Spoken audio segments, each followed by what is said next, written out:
Hi guys, welcome back to the channel Achieving Online Freedom. In this video today, I'm going to show you how to turn on and off location on your Snapchat.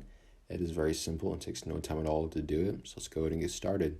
The first thing you want to do is go ahead and head over to your Snapchat app, and then on the left side of your app is where the location's at. You want to then click on the gear icon in the top right corner for the settings. Once you're here, you'll have a couple options. You can click Ghost Mode On for 3 hours, 24 hours, or until turned off. So that means if you hit the 3 hours, after 3 hours, your ghost mode will turn off. So you can also do My Friends, which means everybody will see your location. You can do My Friends Except, so you can click on people that you do not want to see your location. You can also choose Only These Friends, which means that whoever you pick are the only people that can see your location.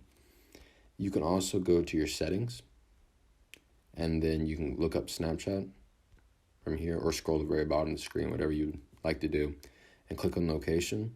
From here, you can change your allow location access. You can choose never, ask next time, or when I share, while using the app, or always. You can also turn on and off precise location, which means that when the setting is off, apps can only determine your approximate location. But this is how you would turn on and off location on Snapchat. I hope this video did help you. If it did, please make sure to like and subscribe to the channel. I'm trying to reach 1,000 subs by the end of the year. And if you could you please subscribe, because it would help out the channel so much. Thank you, and I'll see you in the next one.